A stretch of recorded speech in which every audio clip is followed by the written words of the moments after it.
Hello and welcome to this video tutorial on basic PC maintenance.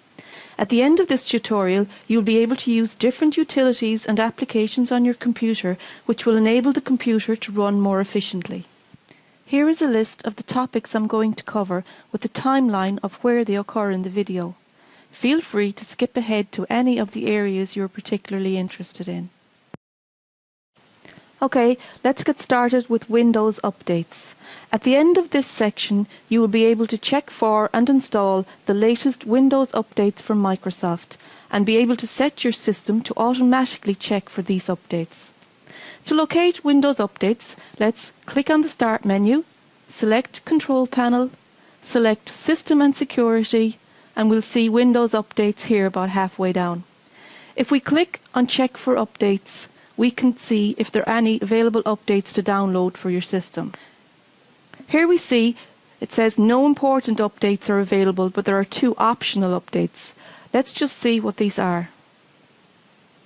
Okay, I'm not going to install them, so I can just go cancel here. Now, to ensure that automatic updates are turned on, let's just click on Change Settings. You see here with my computer, it will install automatic updates as soon as it finds them. There are other options here to check for updates, but let me choose whether to download and install them. But I take the lazy way out and I just go install updates automatically, and I'd recommend you do that too. So we just click on OK then, and that setting will be saved. Temporary internet files. At the end of this section, you will be able to locate and delete temporary internet files, cookies and history files which slow down your browsing experience. So let's open our Internet Explorer. This is Internet Explorer 9, so our tools are located over here in the little circular icon. So let's click on Tools and go to Internet Options. Here we see the browsing history. If we click on Delete, it gives us the option to delete several things like temporary internet files, cookies and your browsing history. So we tick these or any of the other options that you wish and just click on Delete. We see here I get the message that the Internet Explorer has finished deleting the selected browsing history. So I can just X off that and we're done. Removing unnecessary programs. At the end of this section, you will be able to access the list of programs installed on your system and delete any unwanted or unnecessary programs, toolbars or applications which slow down your system. To access these programs, again we click on the Start menu, select Control Panel, select Programs and uninstall a program. This gives us the list of programs currently installed on our system.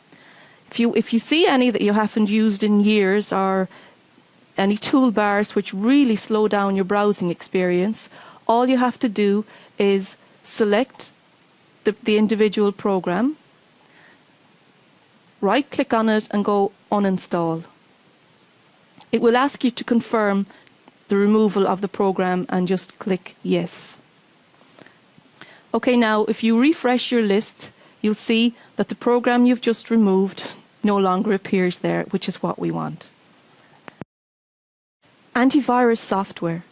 At the end of this section, you will be able to download and install free antivirus software and schedule it to scan your system automatically. The first thing you should do is go back to your list of programs we covered in the last section and remove any outdated antivirus software. It is important to only have one antivirus software or maybe one malware check on your system at any one time. I would recommend Malwarebytes Anti-Malware and Microsoft Security Essentials.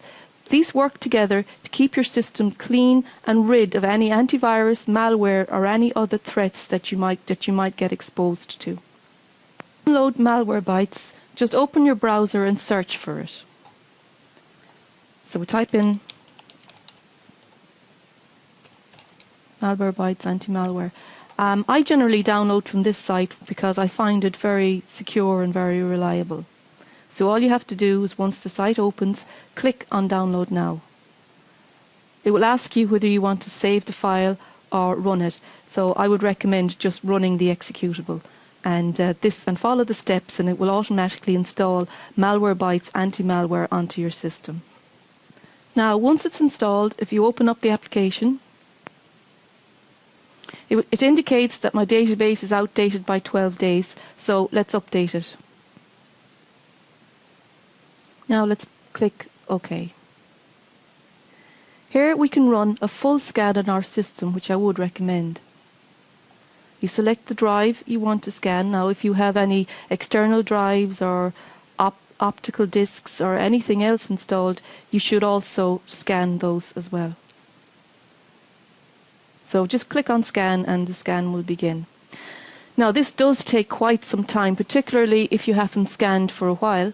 And at the end of it, it will give you a list of any threats or viruses or any malware that it finds, and it will give you a click on option to remove them from your system. Usually afterwards it will require you to restart your system, and that gets rid of any of these threats to your system. Okay, I'm just going to abort this because I don't have the time right now to run this check. The second antivirus program I would recommend is Microsoft's own Microsoft Security Essentials, which is a free antivirus software. To find it, just go back to your browser and type in Microsoft Security Essentials. Again, we can just download it from download.cnet.com. Again, follow the same procedure. Click on the download link and run the executable. Once it's downloaded and installed, you can check again for updates. Here it tells me my virus and spyware definition status is up to date. Again, you've got scan options, a quick scan, a full scan or a custom scan. I would recommend to run your full scan, particularly if you haven't scanned your machines for a while. With Microsoft Security Essentials, you can schedule it to run at particular days or particular times, and this option's here. So I'd run a quick scan every week at around 2 a.m. in the morning, and you can set these things to run whatever is appropriate to you. Okay. Disk cleanup. At the end of this section, you will be able to navigate to the system tools and run the disk cleanup utility. Disk cleanup removes unnecessary files from the computer, thereby freeing up disk space. To find disk cleanup, we go to the Start menu, select All Programs, Accessories, System Tools, and here is our disk cleanup. We double click on it and it will open.